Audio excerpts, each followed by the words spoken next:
Halo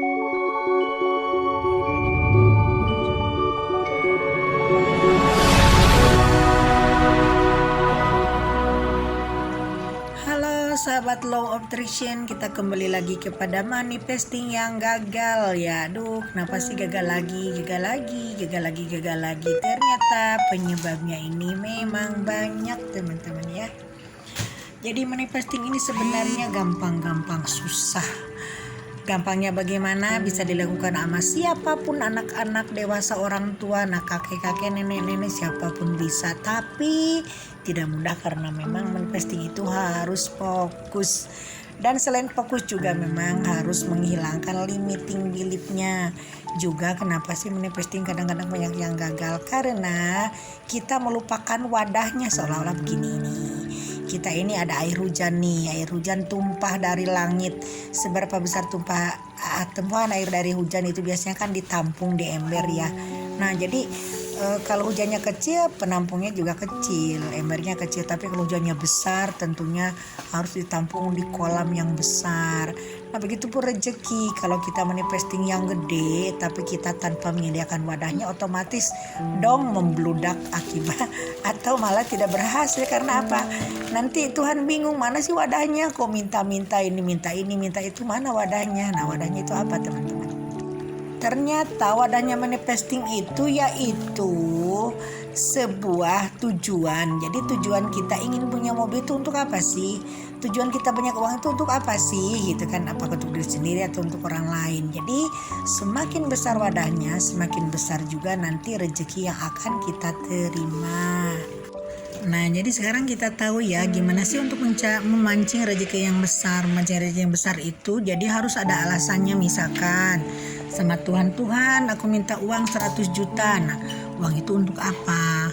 Jadi wadahnya itu harus besar. Misalkan yang 100 juta deh 1 miliar. Tuhan, aku minta uang 1 miliar untuk membangun sekolah, untuk membantu anak yatim, untuk membantu orang-orang jompo, untuk diberikan membuat masjid, membuat gereja. Nah itu wadahnya besar, berarti menyediakan wadah besar itu artinya kita bertujuan untuk memberikan rezeki yang kita punya kepada orang-orang yang membutuhkan. Nah jadi jangan salah sangka, jangan dulu menyalahkan sama Tuhan yang Maha Kuasa dan alam semesta. Juga menyalahkan kenapa sih teknik afirmasi kok tidak bekerja untuk saya, kok kenapa sih uangnya tidak datang-datang. Iya salah kita karena kita tidak menyediakan wadah yang besar. Jadi kalau hanya meminta tanpa alasan itu sebenarnya kurang tepat teman-teman ya. Jadi mulai sekarang kita cari alasan yang tepat kepada alam semesta dan wadah yang besar untuk keperluan orang-orang banyak tentunya. Jadi kalau kita minta rezeki itu bukan untuk diri kita sendiri. Kalau untuk diri sendiri itu namanya egois teman-teman ya. Jadi yuk sekarang siapkan wadah yang besar, siapkan wadah yang tepat, sehingga rezeki kita akan bertambah banyak dan juga datangnya akan tepat kepada orang yang tepat. Dan tentu saja orang yang tepat itu yaitu orang yang bisa memberikan rezekinya kepada orang lain. Jadi distribusikan. Jadi rezeki itu jangan diambil sendiri, jangan cuma dimakan sendiri, tapi didistribusikan kepada orang-orang yang lain juga. Mungkin teman-teman pun ingat pada video saya yang dulu ya, saya pernah bilang bahwa kalau kita minta rezeki ini jangan sampai hanya untuk diri kita sendiri.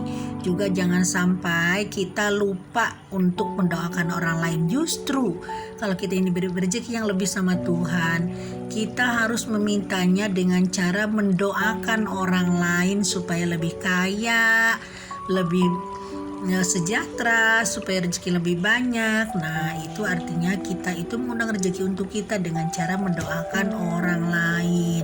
Jadi kalau hanya memikirkan diri sendiri itu nanti Tuhan pun tidak akan memberikan yang prima, yang banyak untuk rezeki kita teman-teman ya. Nah mulai sekarang kalau kita berafirmasi, berdoa, lupakan diri kita sendiri, tapi berdoalah untuk orang lain. Berdoalah untuk kesejahteraan orang lain, memintalah untuk kesehatan orang lain, dan nanti alam semesta akan memberikan kesehatan, rezeki, kelimpahan, kekayaan untuk kita. Karena saya sudah berulang kali bilang, doa, harapan untuk orang lain itu sama dengan mendoakan diri kita sendiri. Nah, sekian dulu videonya. Barangkali ada teman-teman yang punya pengalaman istimewa tentang manifesting. Yuk kita tuliskan di kolom komentar supaya insight-nya bisa bermanfaat untuk teman-teman yang lain yang mendengarkan video kita ini. Semoga sehat selalu ya. Semoga berkelimpahan. Jangan lupa like, subscribe, dan share kepada teman-teman yang lain ya teman-teman.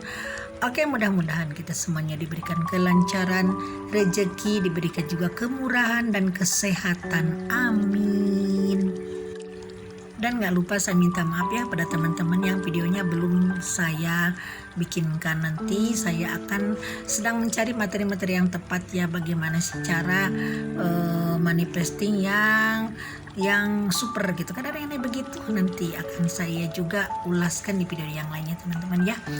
Oke, sekian dulu, mudah-mudahan sehat selalu. Bye for now.